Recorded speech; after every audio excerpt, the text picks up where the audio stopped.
Hey, what's going on, guys? It's HawksNest here, back with another Call of Duty mobile video. Now, before we get on with this video, two very quick things. Number one, this video is actually sponsored by Call of Duty Mobile, so a massive thank you to them for actually sponsoring this video. And number two, I'm actually running a giveaway for an iPad Pro 2020 model, which you can see right here. This is the exact one that I will be giving away, which you can win if you live anywhere in the world. As long as I'm able to ship it to you, you do have a chance of actually winning this. It's super simple to enter. Basically, all you have to do is just go to the tweet linked down below and shown on your screen, and then basically just follow the instructions. But with all of that being said, let's go ahead and get right into the video subject, which is obviously going to be the wounding perk. Now, first of all, the weapons that actually have this perk are going to be the weapons shown on your screen right over here. So as you can tell, there is a very wide variety of guns that can actually use this perk. So now let's just go ahead and talk about what this actually does. Now, inside of the game, obviously, it says it has a wound infliction effect when you do apply this to your weapon. But what is a wound infliction effect? Before I actually explain that, first you're going to have to understand how HP and regening actually works inside of COD Mobile. So basically, inside of COD Mobile, you have 100 HP. At least in base modes. There is other modes and like different things that can give you more HP. Like if you're in an XS1 Goliath, you're going to have a lot more than 100 HP.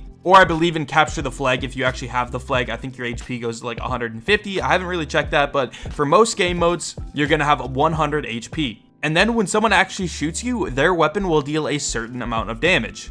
Most assault rifles and SMGs up close will typically do anywhere from around like 22 damage up to like 34. Now, obviously it could be more or less, but typically close range, most weapons will kill in around 3 to 5 shots. Now, if you do actually take a gunfight and survive the gunfight but have low HP, it's going to take a little bit of time for you to actually fully regen back up to 100 HP. Now let's go ahead and talk about what regening actually is and how it works, as well as how the wounding perk and the fast recover perk actually affects this. So let's just go ahead and assume that you just got shot by someone that doesn't have the wounding perk on their gun, and you also don't have the fast recover perk enabled in your loadout. After you take damage, it will take 5 seconds before you can actually begin to regen. And obviously, if someone shoots you while you're waiting for the regen to start, it'll reset the timer. So for example, if you get shot and then 3 seconds later you get shot again, it's still going to take another 5 seconds for you to begin the regen process. Then after those 5 seconds are up, you're going to gain 20 HP, and then you're going to gain 20 HP every single second after that until you are 100% full HP once again. So basically what the wounding perk does is it makes it so that it takes a longer amount of time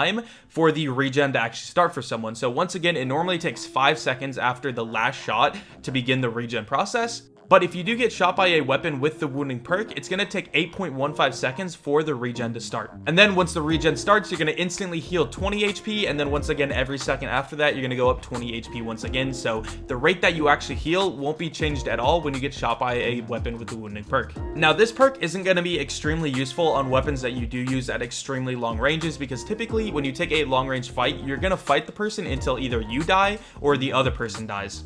And if neither person dies, then both parties will typically back up and then regen. So obviously the wounding perk would be a little bit useful in that kind of fight, but where it's most useful is when you're being very aggressive and you're not able to fully kill someone and they back up. You can continue to chase them and they're still going to be very low HP, because obviously the wounding perk will make it so it takes longer for them to get back to full HP. So this allows you to get someone down to just one shot, and then basically when they back off, you can chase them and they'll still be one shot for a longer amount of time than if you didn't have the wounding perk on your gun. So now that we understand what regen is and the wounding perk, let's go ahead and talk about the fast recover perk a little bit, because it is very similar to wounding. It's just kind of in reverse. So let's say that you had fast recover and someone just shot you with a totally normal gun, so obviously no wounding perk.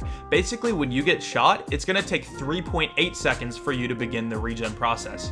Again, typically it would take 5 seconds, but with the fast recover, it would take 3.8 seconds. So as you can tell, it is going to be a little bit quicker. And instead of healing 20 HP every 1 second, you're going to be healing 27 HP every 1 second. So as you can tell, a little bit of an increase there. So now let's go ahead and look at a scenario where you have the fast recover perk and someone is shooting you with a weapon that has the wounding perk on that gun.